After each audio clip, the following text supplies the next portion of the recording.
Hey guys, so just getting started a little bit later because I slept in a little bit, did not go exercise, and yeah, like I was working on a few things.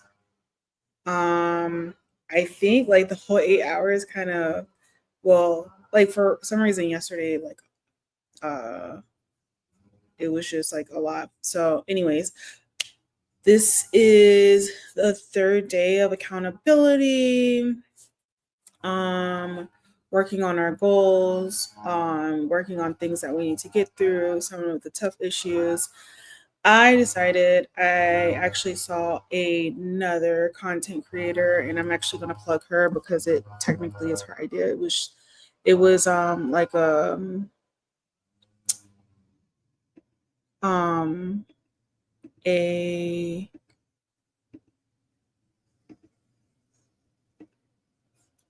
little Google sheet. So I was like, oh, good idea. Her name's Awa. It's like good idea. Like if anybody has questions and they don't feel comfortable sending it into the um on online, then I will, oh my gosh, literally the people are the people who are doing the grass at my apartment, they're like, it sounds like they're literally right at my window. But anyway, um, yeah. So she had a like a fill-in sheet, and I kind of want people to feel comfortable if they have any questions on things like finances or like educational stuff. Like I said, I will get the answer. I'm only staying on for an hour today because today is supposed to be like my content creation day. And I have other pages that I will share with you guys later on. Um, it's a little bit darker in here. Let me open up the lines.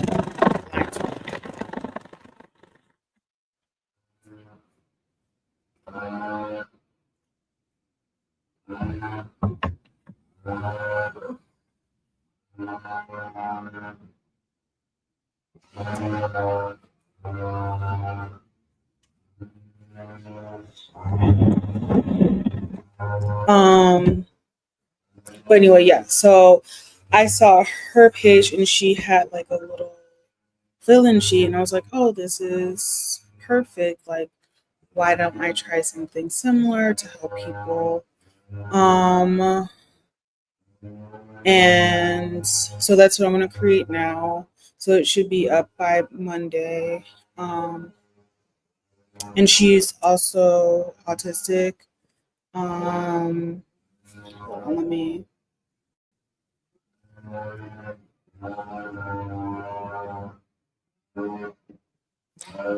She discusses her like experiences as someone who is autistic, as a Black woman with autism. Actually, sorry. So I'm gonna do that for you guys so that if anybody has any questions, we can get them answered. Um, and this is kind of in the context of like my my other business where I like help people to kind of gain clarity and just live wholly. Not holy as in holy, but holy as in holistic. And so yeah, that is pretty much what that is. So I will redirect you guys to that as well. When by Monday it'll be up. Um, or probably by tomorrow, to be honest, because tomorrow's another day. Um, so yeah, I have emails to send. Um, I'm helping my mom. We need to find insurance in Florida. People are getting dropped from the insurance because of like hurricanes and hurricane season. So like we have to kind of switch out to a look at potentially looking at another insurance. Um, so I'm helping her with that.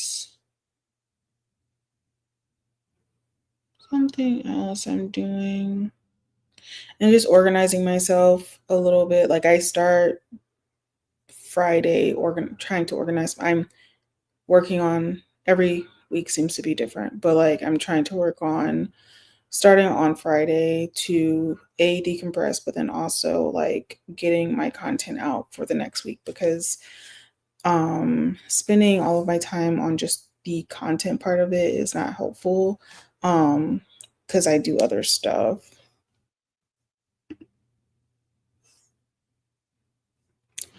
Um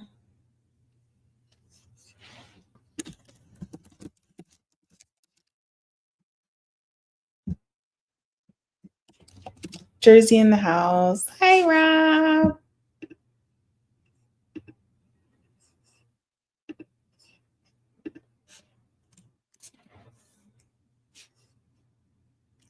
Um so yeah.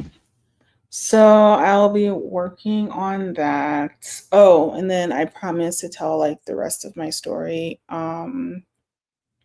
in terms of like work and stuff. I think like yeah, so um where did I leave off yesterday? If you want to kind of like go through, I think I want to make a shorter version because it's 8 hours of just my day. But like if you want me to I'm going to make a shorter version so that everybody can kind of like get the gist of like some of the stuff that I said.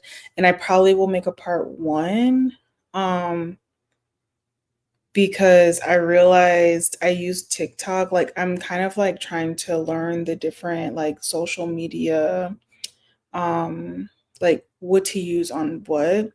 And the thing like so with YouTube, you can it'll record it, but like the first day I used TikTok and it didn't record what I said. So if you're trying to like continue on with like what happened, then you kind of won't know like the context. So I'm always saying like, oh, I left off here, but I realized like there's nothing to go back. So I'm gonna try and take Saturday and Sunday to like go back and like record either something shorter so that you guys have a reference to like what I was talking about, or we'll see. Cause also I kind of like the way that Awa did something. So I might try to do like not the same exact thing, but like just like a um review of my experiences and make that just like its own segment type thing for like career and education because I do think it's different for that intersectionality of like being black and being a woman and having autism. um it's or just being a person of color um is kind of a different it lends to a different lens. It lends to a different lens. So like making sure that I speak to that because I think of all the individuals who not I wouldn't say all, but like, marginalized communities um who have to navigate the world with either a chronic ailment or something, a mental health condition, um, or anything like that. It does add another layer of complication, and so um, I think that it's important for us to tell our stories so that maybe the next generation doesn't feel alone, or even like women our age don't feel like, oh my gosh, like I'm going through this alone. Like no, there's like just in me, kind of navigating my own journey, like I've saw other content creators who are autistic, who have ADHD or schizophrenia and stuff like that, bipolar disorder. And like, it was helpful for me to like listen to their stories, um, and like how they navigate different things, like the dating world, which I'll probably get into that too, but that'll probably be like around Christmas time. I'm trying to like give you guys bite size. But like yeah, like just having the interplay of like what does it kind of like how can like mental health conditions and um chronic conditions kind of change the dynamic of your life, because it does change it, right? Um so yeah, so that's that. Um and then also I will be doing um a thing on like health and breast cancer as well, because it is breast cancer awareness month, and I think I alluded to that as well. So that will start next week. Um, yeah. So um, I think I ended with me being at USF, and then kind of mainly what I did was I like I said, my time at USF was totally different from my time at UF. I had kind of continued, so I got my nursing assistance license, and then I transitioned into what was it? Yeah, so I got my nursing assistance license while I was at UF. And so I continued doing that for a very long time. Because like I said, I knew I wanted to go into healthcare. And then um, so I started working at a hospital when I moved back home, and I worked at the same hospital with my mom, and she had actually transitioned into a whole other field, right? She went from human resources to nursing. I'm trying to get her to like tell that story because I feel like that's also important, because she did it um, when she was, I would say, like around her in her 50s. Um, so I'm hoping to like at least get her on, or like she has her own page. I'll plug her too. So um, I'm hoping that she like starts talking to people about that, because I think that's important, especially in this day and age when um, black women, there's a disproportionate amount of black women that are um, have lost their jobs or have just decided like mentally it's just not the right look for them to be in this workforce. So I really want her to like talk about that. So wish me luck as I continue to try and convince her. Uh, but like, so yeah, so she had went into nursing. She was like, "Oh, well, why don't you come to this hospital?" I wound up working there. The name of the hospital, because they're no longer there, is Edward White. It's under HCA. Um, and so I that was like my first experience in a hospital, and I wound up working nights. And I think that's good for um, I know a lot of individuals who have issues with like sleeping sometimes, and I think so. There's a good and bad to like working nights. Um, the there's like some prolonged issues, so we can talk about that. But like, there's some prolonged negative issues with working at night. But I know like for individuals who have a hard time sleeping, sometimes it might be helpful if your sleep cycle is geared towards like staying awake at night. So, um, and you have sensory issues. So, like, I liked working at night because it wasn't as intense, like the hospital itself. And I'm sure everyone's experienced like, being in a hospital. It can be loud and, you know, it's like a lot going on during the day. People are like going back and forth. Um, but at night it's not as intense. So I do recommend it for individuals who are like, oh, I want to get into healthcare, just to kind of ease into it. Now, if you decide later on that you want to work during the day, you can. I know my mom had worked for a very long time um, during overnight, working overnight. Um, so I worked overnight and I was PRN, which is as needed. So if you are a student, that's perfect, right? Because you may not want to have like a set schedule or anything like that. It gives you more of like a flexibility to add or take away the amount of hours that you want to do. And then sometimes if they're desperate, they'll even allow you to do like half of a shift.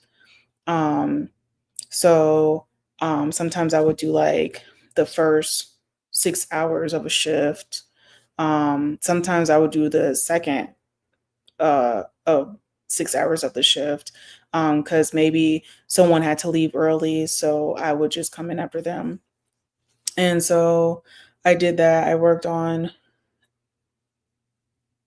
I think either PCU or Tele. Um, and I enjoyed it there. There was only like one experience that I didn't like there, and it was pertaining to like a young woman losing her mom on Christmas like morning. So I didn't like that. Like I was gutted. I was like, oh my gosh, like it was devastating. Like I literally cried. But otherwise I feel like it was a good experience. The ratio of like patients, I didn't like that part. So like the ratio of like techs to patients, I didn't quite like there. I think they tried to get away with not having that many techs. But um otherwise, in terms of my team, I did like my team. I liked the nurse manager. She was super cool. Um, like the nurses were cool. And they already knew who I was because my mom, again, like I said, my mom was there. And then I transitioned to, and I'm not sure why I transitioned, but I transitioned to another hospital, St. Anthony's. Um, in that hospital, I really like St. Anthony's. It has like I liked my team there, and again, I worked nights, and I think I was just trying to learn different things. So I think that's maybe why I transitioned. But like, I worked on med surge there, and um, it was a newer part of the hospital. Um, but I liked overall I liked my team there as well. Like I liked the nurse manager. One of the nurse managers was a little iffy sometimes, but like overall they were cool. Like they each had their particulars. That's what it is. Like it was like because I was a what is it called? I wasn't just a PCT. I was a secretary as well. So let me go back. So like when I was at Edward White, I was like, oh, okay, like I kind of learned like how to work in a team, like team dynamics in terms of like in a hospital because it's a little bit different.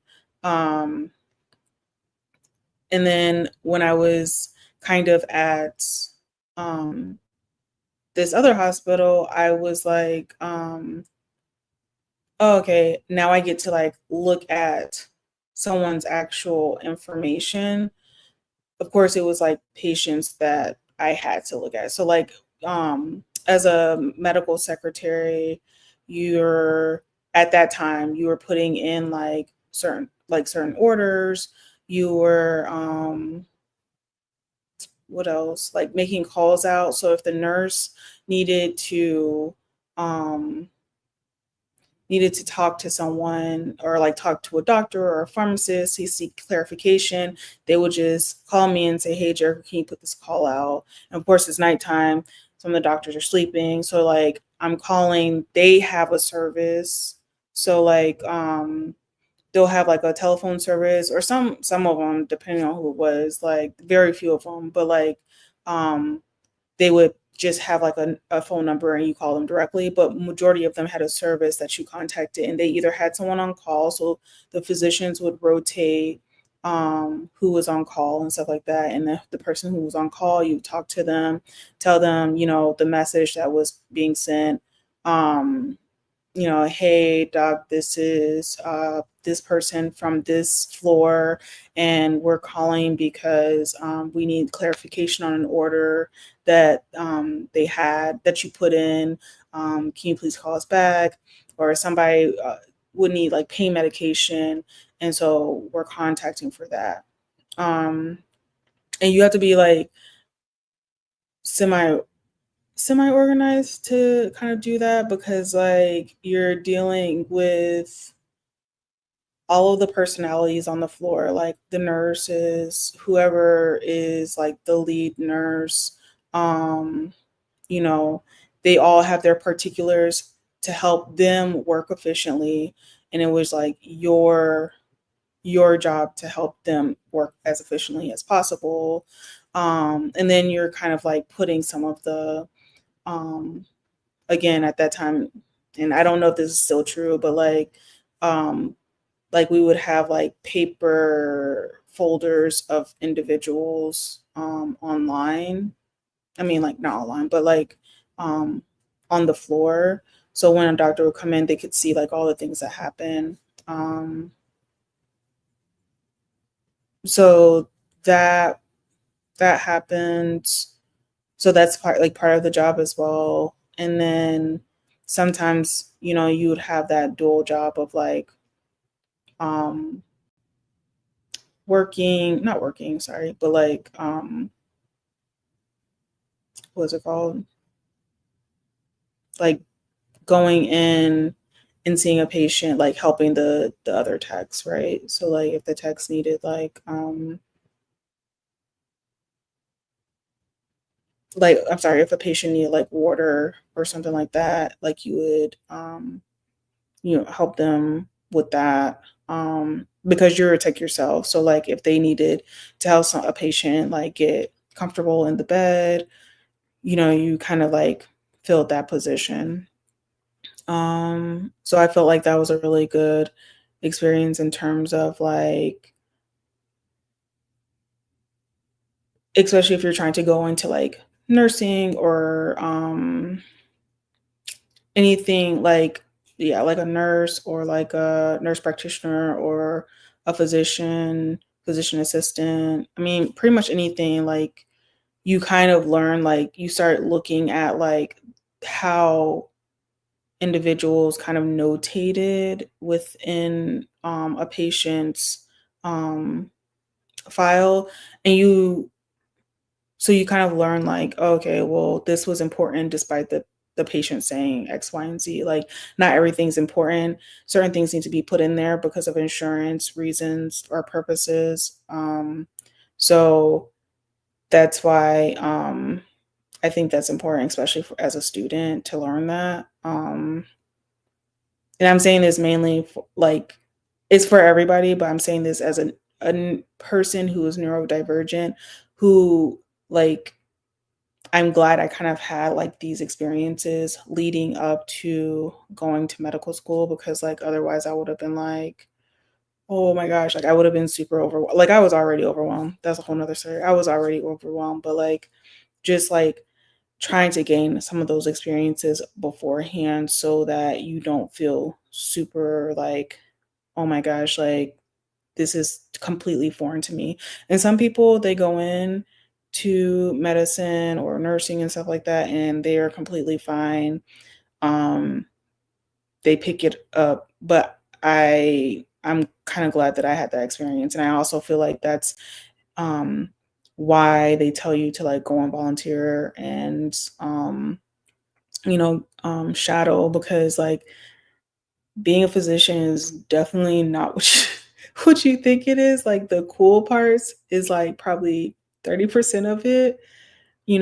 I think all of us as like medical practitioners, we all go in hoping it's going to be like the 30% is actually like the 70%, but actually it's more like 30-40% patient care and the rest of it is like more it seems like it's more administrative. um and so that's kind of a downer, right? Because you're like, oh well, no, I really want to help patients. Like I really thought that I wouldn't have to like always tailor like my time to having to notate in every little small thing. Um so yeah. So then what happened after that?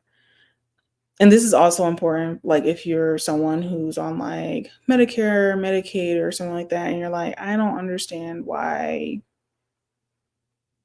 why my doctor says this or why my doctor does this, because a lot of the stuff is actually kind of like dictated by either administrators or like in the sorry. So like by administrators of the hospital possibly, but then the administrators of the hospital, they're kind of going by what insurance companies or the insurance wants, right? um so that's when people are like, oh, it's a broken system. It really is, because like it really takes the care out of like of being in healthcare. Like it's not as simple as it seems. So, let's see. So like, yeah, Edward White, the other hospital. So like after that, I knew I kind of was like I didn't feel secure. Like I said, I wasn't the perfect I wasn't like the perfect student or anything like that. So I didn't feel secure in my application. And I'll say this, my application to medical school, I'll say this, like, don't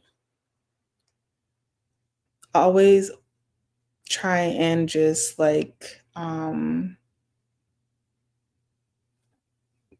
try beforehand. I'll say that.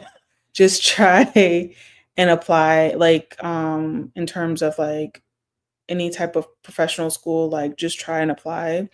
Because instead of me trying to apply, like I actually wanted to apply to a few different medical schools. I just wound up going to the Caribbean. I didn't even apply to any of the other schools because I just didn't feel secure in my application. But like before that, I did so as I was like at the other hospital, I transitioned to my job at a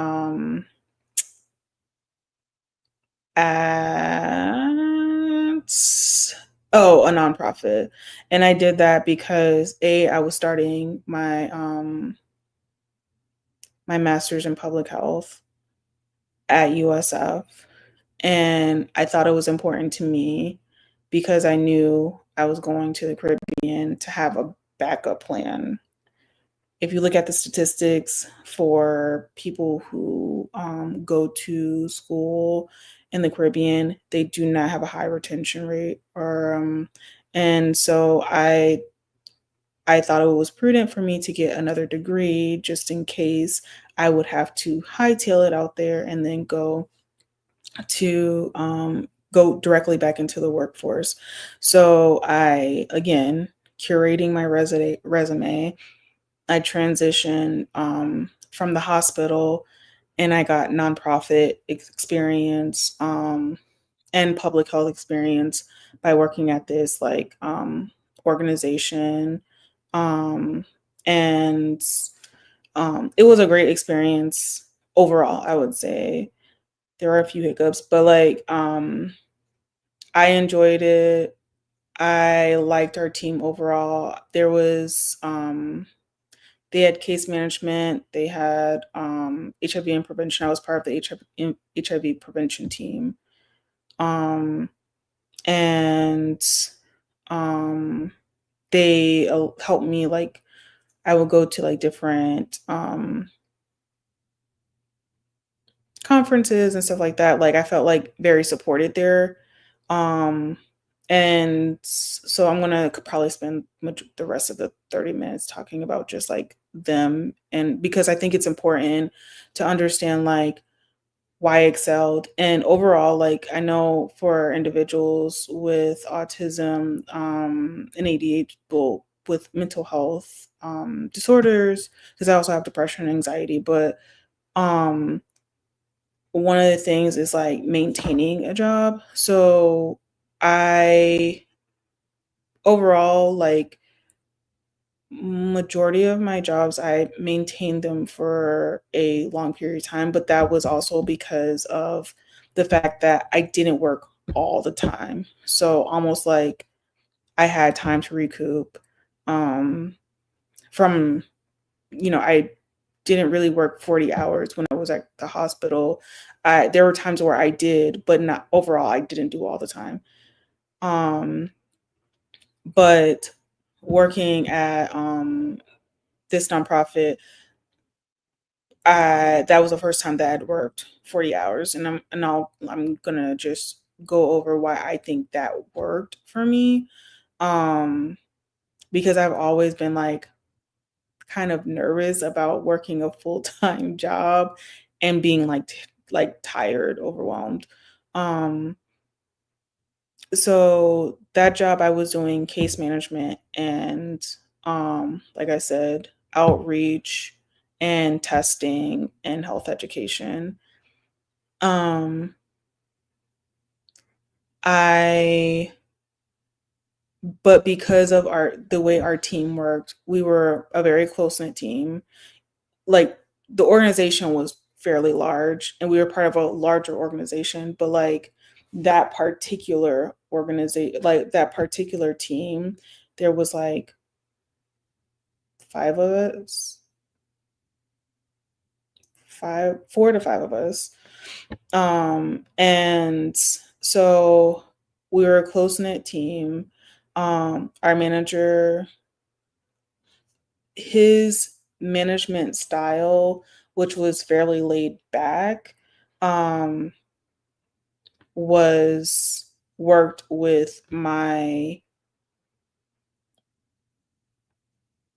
it worked with with me, for me at least. And I'll probably have him on because he'll probably be like, oh sure. He's still like really cool. I still call him supervisor or whatever. Like, I look at him as more of like a big brother.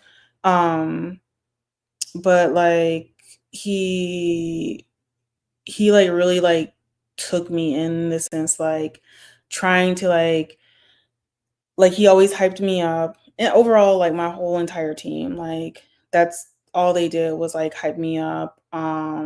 They pushed me when I needed to be pushed. We supported each other in terms of like um if someone was out, like being able to cover clients and stuff like that, because we did have like a small um caseload. Um and my weakest part was probably doing like my notes. Like, in terms of my clients, like I am amazing.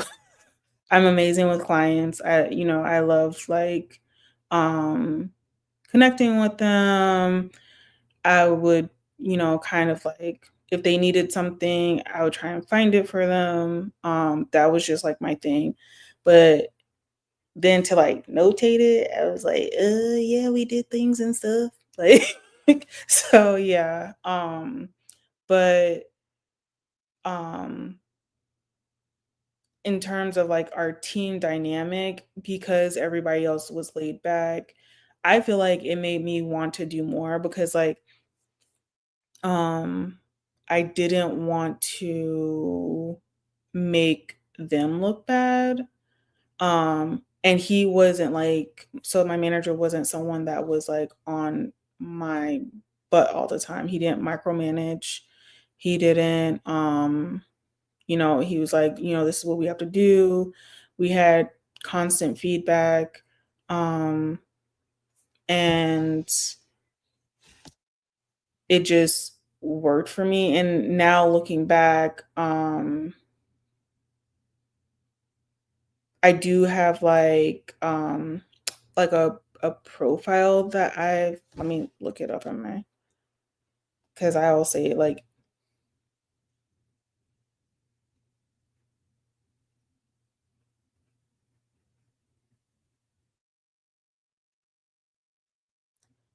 so it's called pathological demand avoidance. And I do feel like I have that profile. And so that for me, and it did show up at this particular job, like, um, of course that was on my way out, but yeah. So in particular with that particular manager, he was very instrumental in like not just him, but like also like there was we had a pastor on as well, and both of them I feel like they were very instrumental in like kind of developing me professionally. Like sometimes I will backslide, but like trying to explain to me like you don't always have to be so direct with people sometimes. um and I was like, yeah, okay. But and I'm still working on that because I'm like, you know I just I just didn't get it, right? Of course, now I understand why, but like there are just like I would say like two incidences where like I probably should just shut my mouth. Um and one of them was like pertaining to like an individual, and they had announced like their that they had passed away, and it made me feel so uncomfortable, guys. Like I was like so uncomfortable, and I was like instead of me just like holding in like the feeling, because there's so many other there were like we were all in a group, like our whole team, not just like my small team, but like our whole team was in a group. I I was like, essentially, can I leave? I didn't say can I leave. I said, can we go back to work? And they did not like that. They like the leadership. They were like, uh what? Like they were like, yeah, because it was like almost like a moment of silence, but it was overwhelming for me. And I didn't like it. Like I didn't like the feeling of being in that space. And I didn't feel connected at that moment to that person. So like I felt like in my head it was inappropriate for me to sit there and like kind of feel all of that at the same time. Like I was like, "Oh, like can I just go back to work?" type thing. But I said it in front of everybody, and I was like they took it as like me being, I don't know how they took it, but they wrote me up. So there was that incident, but like overall I think I learned a lot more about like navigating some of the social aspects of being in an office, because like I said, I have been working overnight. people not trying to talk to you. Like when you work overnight, people aren't really talking to you that much. If you don't want to chat, you don't necessarily have to chat. Um, you know, it's totally different to work at night. So like I thought it was important to have that job to like navigating that. And then there was like another thing, another incident where not the director of that organization, not the executive director, but like the um I don't know what her I don't remember what her title was, but this was after. So let me also back up. Like because I was doing this during my public health degree, I actually got the opportunity to maintain my job while I went to India, because they had, you know, and again, shout out to my supervisor. His name's Tyrone, but shout out to my supervisor. He was like, listen, like, it doesn't make sense to hire somebody else. Um, by the time we by the time we find somebody, train them, she'll be back. You might as well just let her stay. And I had a certain amount of time. So I had like accrued whatever, like I used some of my PTO, that got me through like I would say 2 or 3 weeks or something like that. And then the rest of it I just didn't get paid or whatever, but it gave me some funds to, you know, it gave me some funds or whatever. So that was cool. But in doing that, everybody kind of knew that I was leaving and why. And this lady, she was pretty high up, like I forgot her title, but she was pretty high up, and she was like, um, oh, you know, not necessarily when I left, like she was like excited. Like she would say like little offhanded stuff. Like she was a little and she was white. So like, you know, like it's always that one middle-aged white lady and you're like, girl, are you coming for me? She was that person. So she would say like little things like the way I spoke, oh, you speak so well and blah blah blah blah. And I was like, okay, girl. Oh, you do such great work. You're really, you know, I don't know. I know she didn't mean it the way she meant it. But like, so yeah, so she when I came back, um, she was like, um, oh, you know, I'm so excited um to see your work and stuff like that. And essentially telling me that I needed to like share my work with her or share my work with the team and putting me on like because we used to have like monthly meetings. She wanted me to like do a presentation on my work in India, and I was like, okay, no, but like she was making it mandatory, like she like almost like she had a right to my work. And because I had taken photos and I had been working on, like, there was just different things. And the way she came at me, like I was excited, like personally, like it was my like again I like my time in India, it was like a moment of like empowerment because I had never gone, you know, I went to the islands, like my family's from Caribbean. I had never gone that far, like far. Like literally I'm on a plane, it's sunlight, it's nighttime, it's sunlight, far. So um it you know, I was like really proud of myself for like taking the initiative to leave and go on my own. um and I was proud of the work that I had accomplished there. I was proud of the people that I had met. And um So I probably would have been apt to sharing, not in such like a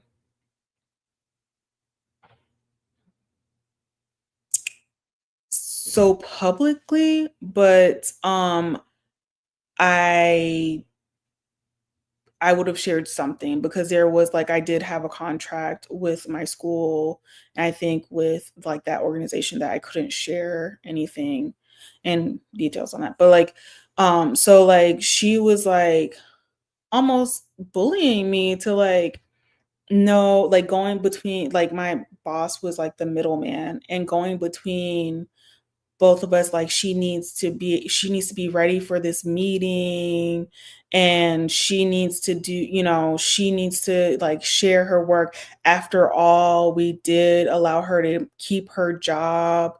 And I was like, oh, bet.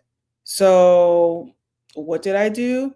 I pulled up the contract from my school, contacted my school. I don't know who I contacted, like the director or something like that, of like, because they had like a director of internships or something like that, and contacted him.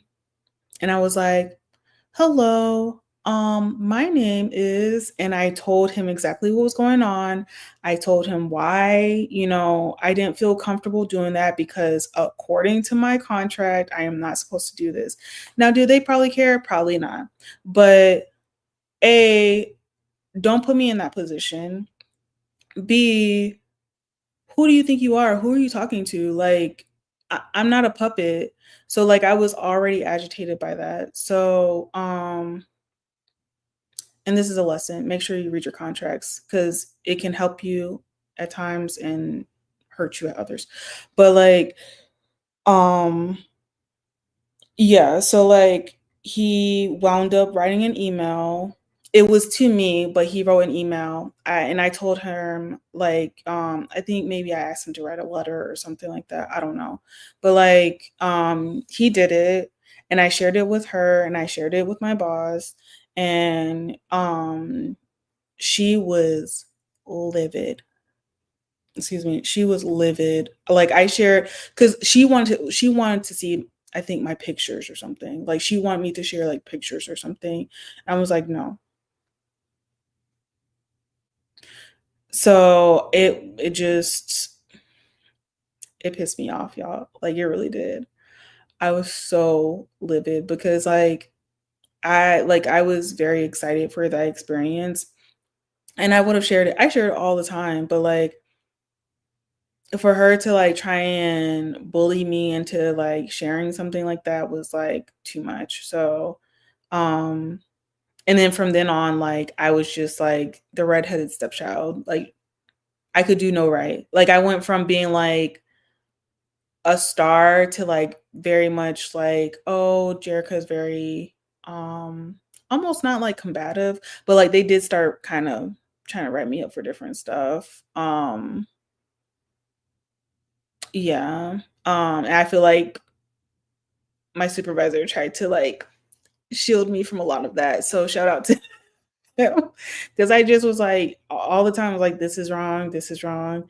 And then you start like, and I actually talk about this on my other channel, but like especially as a black woman, that's how you like you start realizing like, okay, people don't really they have their certain things that they want to hear, right? Like, so long as you're sweet and docile, the cute black girl, that speaks properly, or whatever, then you're a good black girl. But like, the moment you start speaking up, then it's a whole nother conversation. So it was just like, I don't know, like it was lesson learned. And then there were some other things, like I said, like they just start nitpicking at me for different things. So, but they started transitioning leadership and stuff like that. And I'm still connected with a lot of those people. Like I said, the team there, I'm saving this because I'm hoping that she'll come on, my friend. Like my two friends I met there, they're my first, I consider them my first two work friends, female work friends. And I don't have like a lot of female friends. Like I usually am more, um, I chill and hang out with guys more than girls, or it's like my family more than anybody else. Um, but yeah, like I would consider them like my two, like when I say friends, like hang out with someone outside of like outside of work or whatever. So like we went on a trip together, stuff like that, and they're still my friends. So that's why I'm hoping that I'll have them on. But yeah, like overall, like w- when I say like curate your resume, that's what I mean. Like if you have a desire to go to something that you think is like out of the way, like just make sure that you have backup plans. Make sure you don't need those backup plans maybe, but like make sure you have a backup plan, because you may have to fall back on it even for a short term, right? But like don't don't leave yourself essentially butt out. I'm not going to say, butt out, where you can't catch yourself. Um, but yeah, like I, I, up until that time, I know that took up like a lot of the time. Up until essentially my, that bit of time, um, I did like, I feel like that's probably the most that I learned in terms of working in a career. And I actually was there for 3 years, pretty much 3 years. And then I went off to, back to, like, off to the Caribbean. Um, what was the other thing?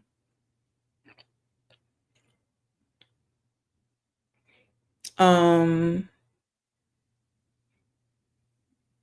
yeah, so I didn't really speak to like kind of like the outreach, excuse me, the outreach. Oh, I also got to learn like the aspects of like working in coalitions, because there was like an organization, not organization, but a coalition in which we had different organizations working together to put on different events, which I appreciated. Um, I appreciate now as I'm trying to learn how to, actually create one myself. But like, um, it brings a lot of value, especially when you're talking about pooling resources together, because as you can see, funding can be taken away very quickly. And, you never know what's going to happen with your funding. Um, so creating and building, um, connections with leadership, both locally and nationally, is important, right? So I think I will stop there. I appreciate you guys for staying tuned. And yeah, I will talk to you guys later. Bye.